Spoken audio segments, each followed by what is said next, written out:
Hello friends नमस्कार जय जगन्नाथ मु मनुआ आपण मानक स्वागत करुच्ची आज आउ एक नुआ दमदार भिडियो दर्शक बंधु जहाँकि एबे गोटे गुरुत्वपूर्ण खबर आसी पहुँचला जहाँकि हटिला विजु स्वास्थ्य कल्याण कार्ड लागू हेब CM Gopabandhu Jan Arogya Yojana card.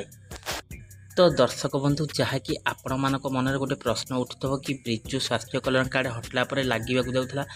Ayushman Bharat card किंतु ये आयुष्मान भारत कार्ड बदल एवं कौन गोपबंधु जन आरोग्य योजना कार्ड लागू हो बोली शुणाऊँगी आपनी जहाँ भी आपंकर इनफर्मेशन अच्छी मुझे आपण मानक यही भिडियो देदेवी दयाकोरी आपण मानक मोर छोटिया रिक्वेस्ट भिडियोटा को शेष पर्यंत देखूँ आज जब भिडियोटा को एवं प्रथम थर पर देखुं भिडियो को गोटे लाइक कर दिंतु आ तार संगे संगे चैनल को मनोरंजना मंदिर चैनल सब्सक्राइब कर पाखे घंटी बटन ऑल दबाई नि दर्शक बंधु जहाँकि आपण मैंने देखिपे मुख्यमंत्री को बड़ घोषणा बीएसकेवाई कार्ड जगह लगे एणिकी यही योजना कार्ड। तो कौ योजना मुझे आपण मानक कहीदे।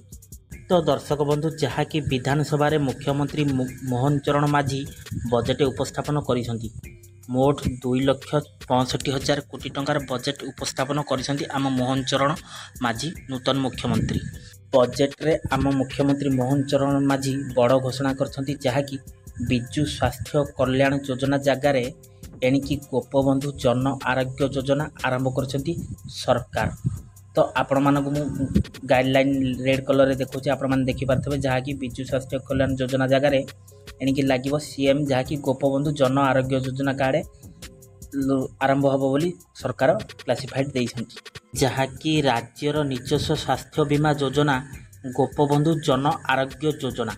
एही योजना रे समस्त सरकारी और बेसरकारी हॉस्पिटल एणिकी गोपबंधु जन आरोग्य योजना कार्ड जरिया समस्त की कैशलेस सेवा सुविधार उपलब्ध मिलिबो। सेहीपरि राज्य रे आयुष्मान भारत योजना मध्य लागू करा जायछि एथिपई भी मध्य हे कार्ड चालू रही बोली सूचना मध्य आसीछि जहाँकि सेटा सेंटर तरफ। तो दर्शक बंधु जहाँकि सूचना योग्य जे कि राज्य रे भाजपा सरकार आसीबा दिन ठारू पूर्व सरकार करिथिबा योजना गुड़िक बदलिबो कि नाही ता ऊपर चर्चा हेउथला। सेही क्रम रे जहाँकि बीएसकेवाई कार्ड को नहीं मध्य बहु कल्पना जल्पना भितर करा जाउथला हेले बजेट रो मुख्यमंत्री याकू नहीं बड़ निष्पत्ति नहीं वर्तमान जहाँकि क्लासिफाइड कर देइछंती लोक मानक पई आउ द्वंद्व रे पड़िबार केही नाही जहाँकि बीएसकेवाई कार्ड जगार एणिकी गोपबंधु जन आरोग्य योजना लागू होब बोली मुख्यमंत्री घोषणा करिसंती। तो दर्शक बंधु ये आपण मानक क्लियर कर देबाकू चाहे कि जहाँकि आगु जो आम ओडिशा रे नवीन करथिला विजु बाबू स्वास्थ्य कल्याण योजना कार्ड जगार जहाँकि सीएम गोपबंधु जन आरोग्य योजना कार्ड जहाँकि ओडिशा राज्य पे लगे आ जो भारत जो मैंने ये करेंगे जहाँकि बाहर मेडिकल रे तांको पाई आयुष्मान भारत कार्ड टी जहाँकि आपण मैंने लगे पारे बाहर जो बड़ बड़ रोगी जाऊँगी आयुष्मान ओडिशा पाई जहाँकि गोपबंधु जन आरोग्य योजना कार्ड जहाँकि ओडिशा रे जहाँकि 30 जिले में मेडिकल रे जहाँ जहाँ यही गोपबंधु सी जन आरोग्य योजना कार्ड लगे। तो दर्शक बंधु आज यही गोपबंधु जन आरोग्य योजना कार्ड भिडियोटी आपण मानकु केमती लागिला कमेंट बॉक्स रे मतामत देबे।